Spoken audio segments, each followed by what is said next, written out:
Hi friends, ఈరోజు elimination అయితే shocking elimination. ఇందాక నేను ఒక వీడియో పెట్టాను. అది కాకుండా ఇంకొక ఇన్ఫర్మేషను. బర్నీ గారు ఈరోజు ఎలిమినేట్ ఏమన్నా అవుతారా?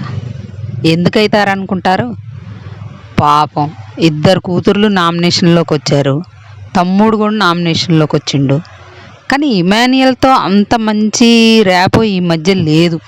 ఇమాన్యుయల్ వాళ్ళ అమ్మ వైపు మారిపోయాడు కాబట్టి ఇమాన్యుయల్ ఓటు షేర్ కాలేదంటారా? ఏం జరుగుంటుంది అంటారు? పాపం నాన్న వెనకబడ్డాడండి. నాన్న బంధాలు మోసి, బాంధవ్యాలు మోసి, బరువు బాధ్యతలు మోసి అలిసిపోయాడు. ఇంకేం మోస్తాడులే అనుకున్నారా ఆడియన్స్? ఇద్దరు కూతుర్ని సేవ్ చేయడానికి చాలా కష్టపడ్డాడు. ఇద్దరు కూతుర్ని సేవ్ చేయడం కోసం లాస్ట్ వీకు శ్రీజాని డేంజర్ జోన్లో పెట్టేశాడు. ఇద్దరు కూతుర్ని సేవ్ చేసుకోవడం కోసం మిగతా వాళ్ళతో శత్రుత్వం పెంచుకున్నాడు. ఇద్దరు కూతుర్ని సేవ్ చేసుకోవడం కోసం, తమ్ముడిని సేవ్ చేయడం కోసం రీతుని కూడా పక్కన పెట్టేశాడు. ఇంకెందుకు వెనకబడి ఉంటాడంటారు?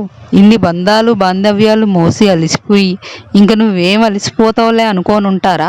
లేదా శ్రీజ ఫ్యాన్స్ ఏమైనా గట్టిగా తన వల్ల లాస్ట్ వీక్ ఇమ్యూనిటీ రాకుండా పోయింది, శ్రీజకి తోసేసిండు కదా అని ఏమన్నా కక్ష పెట్టుకొని శ్రీజ ఫ్యాన్స్ క్రాస్ ఓటింగ్ ఏమన్నా వేసి ఉంటారంటారా? ఏమో ఏం జరిగిందో.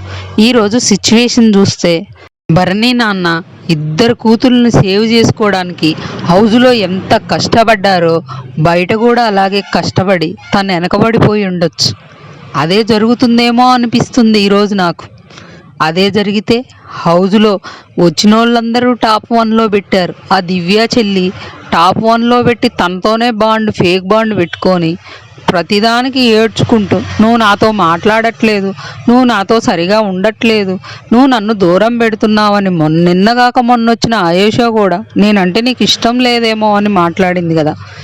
మాధురి గారైతే మీరు టాప్లో ఉంటారని వచ్చిన వాళ్ళందరూ పొగిడి పొగిడి మొలక చెట్టు ఎక్కిచ్చారు బర్నీ నాన్నని. ఇప్పుడు ఎలా తీసుకుంటారో ఏంటో చూద్దాం ఫ్రెండ్స్. ఏదైనా జరగచ్చు. బిగ్ బాస్కి ఇష్టం లేకపోతే ఆ ఎలిమినేషన్ అయినా ఆపొచ్చు, ఏదో రకంగా మతలబ్ చేయొచ్చు. దివ్యకు ఓట్స్ తక్కువ వస్తే లోపల తీసుకురాలే, శ్రీజాని ఓట్స్ ఎక్కువ వచ్చినా బయటికి గెంటేయలే. అక్కడ ఉంది శ్రీజ కాదు కదా, కామన్ మ్యాన్ కాదు కదా, కామనర్స్ కాదు కదా, సెలబ్రిటీ కదా. వాళ్ళు అనుకుంటే ఏదైనా చేసేస్తారు. మన చేతుల్లో లేదు, అంతా ఆయన చేతిలోనే ఉంది.